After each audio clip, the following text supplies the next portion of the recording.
So good morning again. We're actually going to be looking at learning outcome 2 of the communication skills unit today. So we looked at learning outcome 1, where we looked about health and how health and social care organizations communicate. So principles of effective communication, the different models that are used. We looked at the benefits of informal and formal communication. Then we looked at things like how technology is used and the barriers that can happen because of this. In learning outcome 2 today, we're going to be looking at be able to interact orally with individuals in a health and social care setting. So there's 4 outcomes for this one. 2 of them are pass, 1 is merit, 1 is distinction. So for the pass criteria, 2.1 is use different styles and methods of oral communication to meet the needs of different individuals. Then 2.2 is demonstrate appropriate listening skills. 2M1 is use appropriate methods, including technology and other aids to present information orally. And then 2D1 is manage and facilitate a question and answer session to demonstrate subject knowledge and assess effectiveness of your own oral communication skills. So it just goes further down onto the next page. So before we make a start, I'm just going to point out what sort of things will be covered in here. So we'll look at different styles and methods of oral communication, like conversation, dialogue, presentations, interviews, just how we communicate. We look at different audiences, so maybe your colleagues, individuals, families. So these are the things that should be included within your assignment. You look at how things can be presented. So is it with a PowerPoint? Is it using particular presentation aids or using a software? How are you actually conveying your information to other people? Or are you just talking to each other? And then the last one is self-explanatory. You'll just how you answer questions. So let's go back up. So learning outcome 2, be able to interact orally with individuals in a health and social care setting. So we're just going to look at what communication is, and we might be going over some of the same points we did yesterday because it's still the same topic. So communication, it isn't just about what we're saying verbally, but it's how we convey ourselves with our actions. So like we talked about yesterday about how our body language, I said that maybe you should, if you have the time, to focus on somebody that's within your family or a friend and just see when they're talking, what sort of actions are they using. So you're not only just talking, you're doing your communication through your actions of your body, using your faces, you're seeing how you can express yourselves.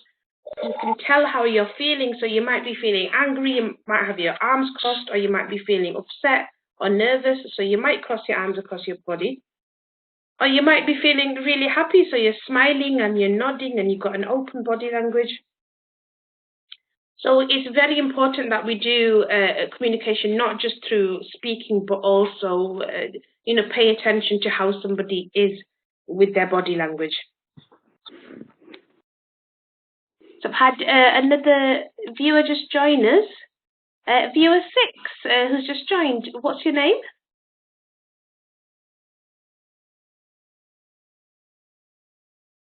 Yeah, it's Joe. Oh, hiya, Joe. How are you? Morning. So you've not actually missed anything yet. We're just particularly starting, and that's it. So you've not you've caught us from where we started. Okay. Fantastic. So good morning. Good morning. Stephanie, I can hear you now. Hi. Hi. Fantastic. So I saw you were in and then you dropped out, didn't you? Is your connection? I couldn't connect to my computer audio. Yeah. Oh, okay. And everything. Can you see my screen as well now? Yeah, sure. It's clear. Fantastic. Brilliant. So we'll make a start. We're just going to look at 2.1. So use different styles and methods of oral communication to meet the needs of individuals. So this is quite a short one. So we're just going to look at the different methods that you're going to use of communication. So when you're in health and social care, or even within the early year setting, so nursery or in primary school, you have to communicate in different ways. You've got to be able to communicate with, say, young children in a different way from how you might communicate with your friends. You might communicate with me in a different way from how you might communicate with your patients. So you adapt how you speak to different, so there are different types of ways that you will adapt your language, adapt your behavior to suit who you're talking to. Now, there are 4 different types of communication skills that you use. So you've got verbal, non-verbal, written, and specialist. So verbal communication is where you're just speaking. So you're talking, you're telling people how you're feeling, you're using your words. You know, you might be confident in how you can speak. You're very happy about speaking verbally, and you're clear and you're concise. So that's just verbal communication. When we go, let me just tell you what these is. So you've got verbal, non-verbal is your body language again. Written again is where you're actually doing like emails, texts, letters. Specialist is like braille, or if you've got sign language, or you've got an interpreter coming in, or you might be using assistive technology to communicate with somebody who may not be able to speak, so who's mute. So let's go back. So when you're communicating, you've got to be clear, you've got to have clarity. You need to make sure that you're sharing the information in the way that that other person understands. So if you're speaking to a small child, they might have come to you, they might have a broken leg, and you don't want to start telling them all the, big words that they're not going to understand. They're not going to understand your terminology. They might not understand any particular jargon. So it's very important that you simplify your language. But in another aspect, if you have a patient who actually might be a doctor, or because it's not to say that doctors and nurses and care workers don't get ill. You might have somebody in the same profession as you. So you don't want to dumb things down when you know that they can understand everything. So you might want to, go ahead. Give them all the full terminology. Give them all the jargon. Give them a really complex amount of information. So just be mindful of who you're talking to and their understanding. So when you're talking to somebody, be receptive to what they're doing as well. So listen to them, make sure you're confirming that they understand. And if you realize that they don't understand what you're saying, just go over it again, but be a bit simpler. So that was 2.1, quite nice, easy, simple.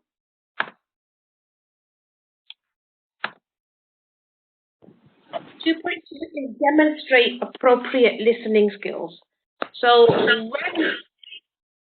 sorry, you just want to say something? That's fine. So when we're actually communicating with others, we need to be able to show them that we're listening to them. Now, what happens 99% of the time is we'll talk, and we won't pay attention to what somebody else is saying, and we'll be like, right, we've said our piece. Or when they're trying to talk to you, sometimes it's human nature that you start interrupting them. But there's good ways that you can actually help to sit down and actually make sure that you're doing the appropriate listening skills. This will happen the best way when somebody's feeling relaxed. It'll help you to empathize with the other person, and most likely you'll get a warmth and a genuineness in the relationship. They'll feel close to you. They'll feel that this person is the one that I can go to and speak to, regardless of what issues I've got. He or she, they will actually listen to me. So you actually need a range of skills and abilities to actually be able to communicate effectively. So we're going to talk about what those might be here. So we've got something called the SOLAR model of communication. Now, SOLAR actually just stands for it's just the first letter of each section of their model, and they've made it into SOLAR. This was developed by somebody called Gerard Egan, and it's based on the approaches that are used in counselling. So according to the SOLAR model, we're going to look at how we can do active listening and how we can demonstrate this to other people. So I'm just going to read through these points. So S for SOLAR is sit. So sit squarely in relation to the person. So you're facing them. You're not distracted. You've not got your body turned away from them. This will actually demonstrate that you're ready to listen to them. Have an open position. So you're not crossing your legs, you're not crossing your arms, you're not slouching. You're sitting, you're relaxed, you've got your arms open. Lean slightly towards the person that you're listening to. Now, what this will do is it'll actually help you to show that the other person that you're interested in what they're saying.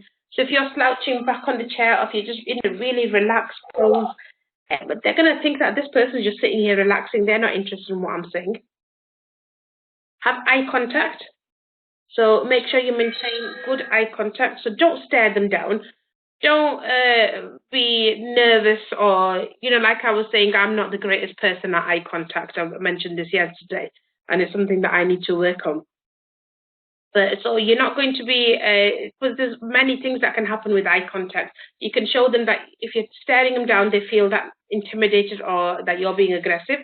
If you're not meeting their eyes, once in a while, they can feel that you're disinterested. So it is important to have a nice amount of eye contact from where you're comfortable. And then relax. So don't fidget. Don't be looking on your phone. Don't be looking at the time or your watch or anything. Just relax. Spend that 5 minutes and listen to what that person's got to do. So this is how you can do active listening.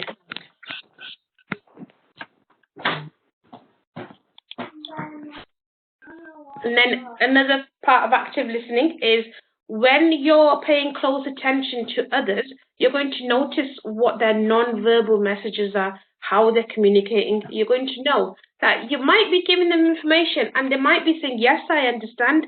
But from their facial expression, from the way their arms are or from the way they're standing, do they look confused? Do they look like they're understanding something? So you can ask, this will actually help you ask them some questions and say, or you could say to them, could you tell me what you've understood? And then they can go back over the information and then you will know where the gaps are. So you can use things like minimal prompts. So when you're speaking to someone or someone speaking to you, instead of giving them big enormous sentences or interrupting, you just be like, yes, oh, of course, I understand. So just minimal conversation. These type of things will actually help someone to carry on speaking. So if I was speaking to you and you're not, giving me a prompt and saying, oh, of course, oh dear, then I'll probably think, oh, this person's not listening to me. They're not interested in what I'm saying. And then I'll probably just stop talking. So it's important that you do these basic things.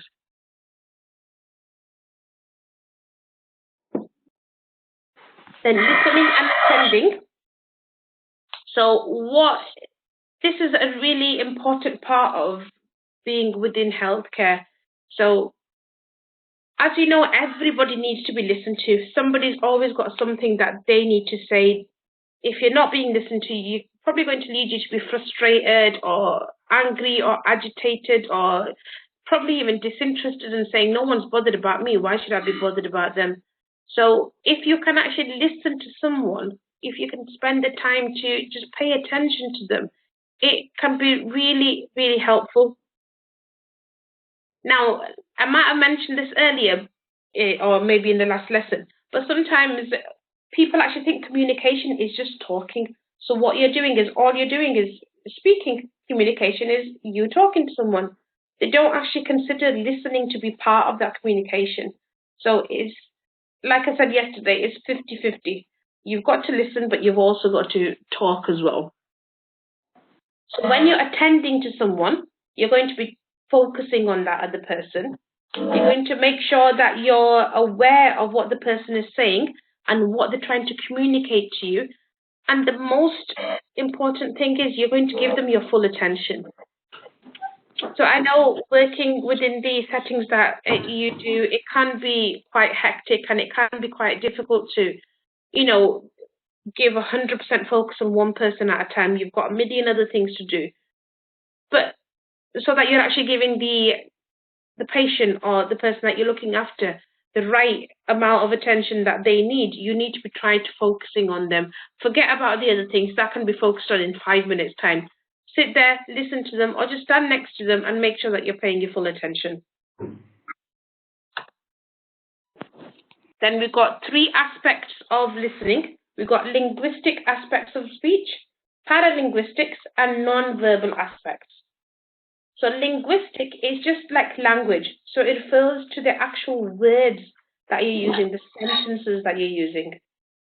So linguistic equals language.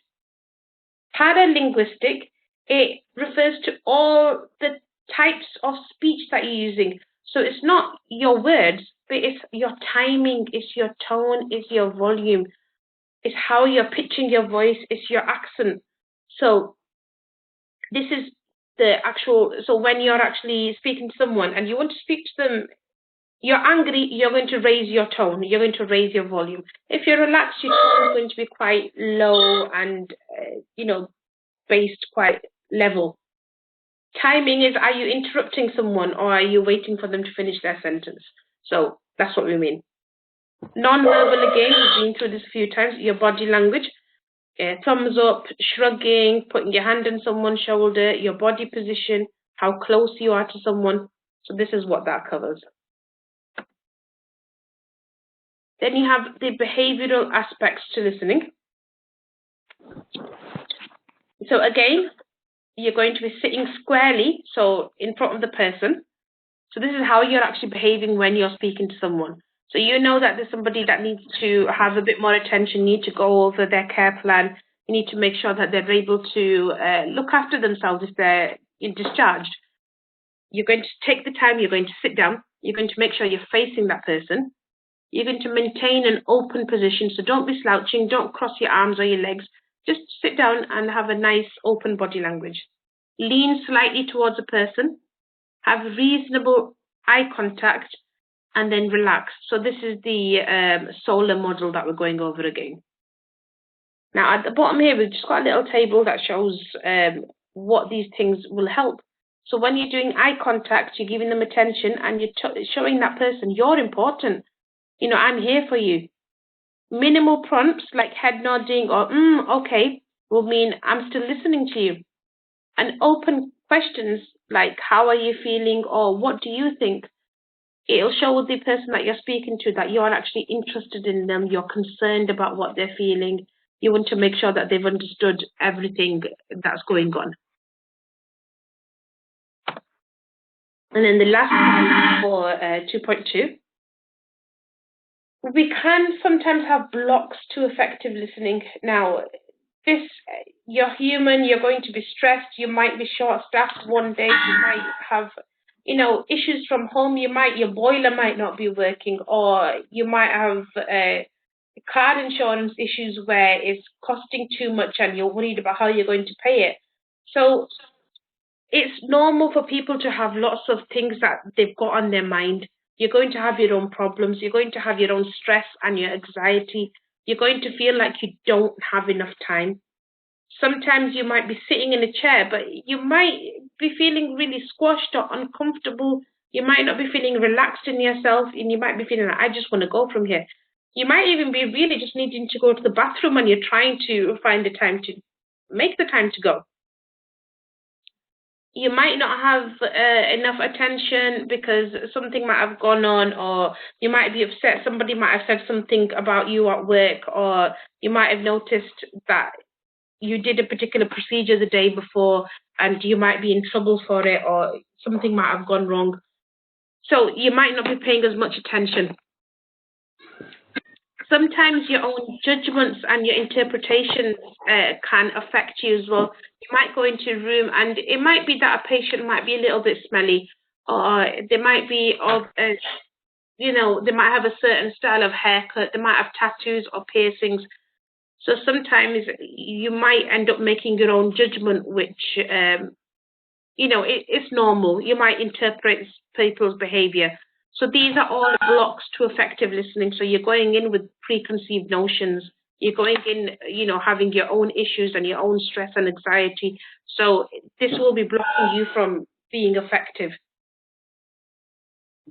Now, the way to overcome these things, or the best way to help effective listening, are to make sure that you pay attention.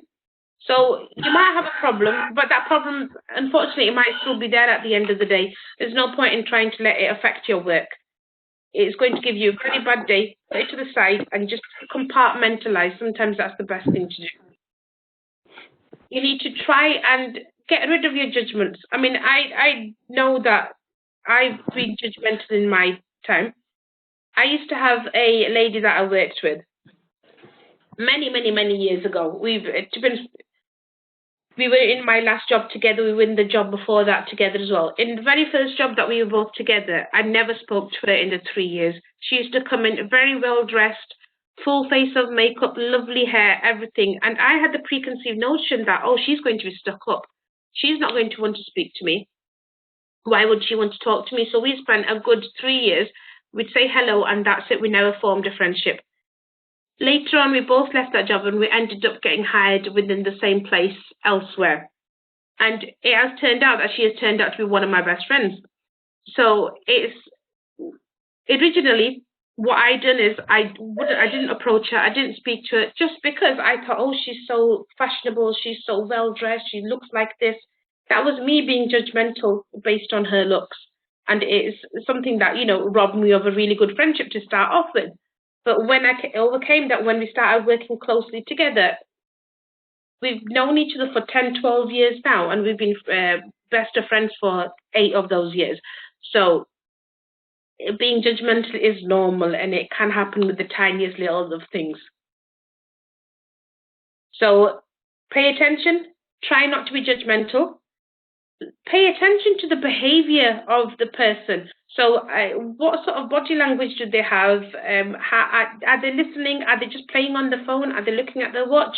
So try and make sure you're paying attention to their aspects of listening. Don't interpret what they're saying to you. If you're not sure about what they've said to you, ask them to explain, or say to them, this is what I understand. Am I correct? And then they will tell you yes or no. And then just use minimal prompts. So that was 2.2. Is everyone okay so far with 2.1 and 2.2?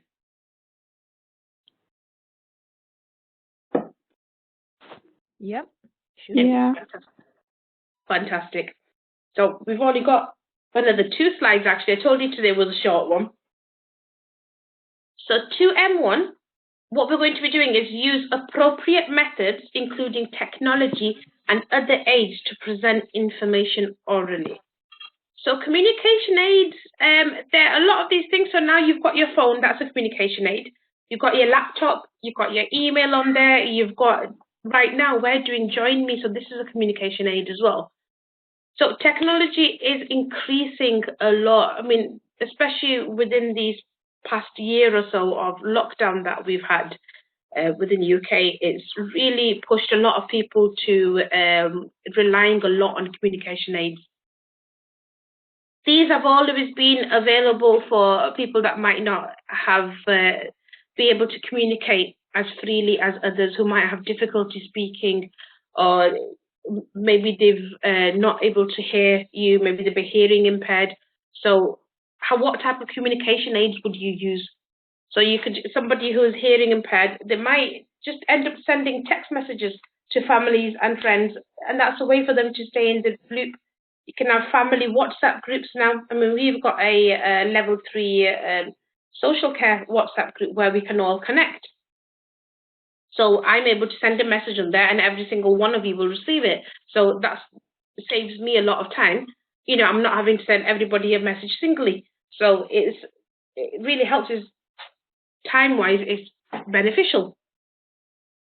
So a lot of these devices that you have, all of these software programs that you have, it helps you to either record your messages, you can store them, you can play things at a touch of a button. So now we're doing this lesson. At the end of the session, I'll just put this link onto WhatsApp and you're able to go back. If anyone's missed the lesson or if they joined a little bit late, they can go and see, oh, what did I miss out on? So we've got this fantastic aid that we're able to use. So these devices, you can have, like, if you want to go for the top of the range Apple iPhone, you probably end up spending £1,000 plus. If you were to go for a normal, sensible phone, you probably end up a couple of hundred or maybe even less. So these devices, they will range in price. It's the same thing as if you want to buy a £300 laptop, if you want to buy a £1,000 laptop, it's the same sort of style. But there's always something available for someone. So as it is, we just need to look at different types of technology. We can talk to someone on the phone, we can email them, we can text them, we can send them recorded sessions like this. So many methods that we can do to present information orally. And 2D1. So on this section, we're going to manage and facilitate a question and answer session to demonstrate subject knowledge and assess effectiveness of your own oral communications. So what we would do is a question and answer session. So the meaning of this is we just ask, what time is it? How are you? I mean, earlier this morning, at the beginning of this session, I spoke to a number of you and we talked about the weather, we talked about how busy we were, talked about a whole load of different things. I know that I was speaking to other people over text messages as well, and we were going backwards and forwards. So question and answer session is just nice to find out what's going on, just to gain information. When you're doing a question and answer session, you can actually maintain control of the conversation. So while you're asking questions, you're in control. So you're letting people know, this is what I want to know. You're being assertive and you're actually trying to get information that you need. This will actually help you to see an interest in other people as well. So you'll be able to find out what the other person likes, what they don't like. And it can be really useful when you're trying to build a relationship with them. You can get to show them empathy and you get to know the other person better. And then one of the main points of question and answer sessions is if you're talking to someone and you just want to clarify what they've said, they might have said something that can be taken in a lot of different ways. So you can say, okay, so you said this. Is this what you meant? This is what I have understood. Am I correct? And then they can correct you and say, no, this is not what I meant. This is what I meant. So it will help you to reduce misunderstanding. So you'll get more effective communication. Now, all of learning outcome 2, when we actually come to the assignment day, 2.1, and let me just get back to you. 2.1 and 2.2 will actually be covered by you doing a scenario of, say, an upset patient or somebody who's angry, something's been stolen. So you're just going to make a role play, you know, like we do a plays where you write, you're having a conversation. So maybe, for example, I would choose Joseph and I'd choose Stephanie. I'd say, Joseph would say, good morning, how are you? Stephanie would say, I'm not good at all, I've lost my ring. And then Joe would say, oh dear, I'm so sorry, how can I help you? Let me see if I can go and find it. And then Stephanie would say, but I think somebody stole it. And then you're going through a role play and you're setting out a scenario and then you're solving that problem. So 2.1 and 2.2 will be covered just like that. And then when we go through the assignment, I'll explain a lot more clearly. 2M1 and 2D1 will be covered by a PowerPoint presentation you'll make for Learning Outcome 1. So, but I will go through this a lot more clearly when on Thursday. So, does anybody have any questions? Do they want to ask anything?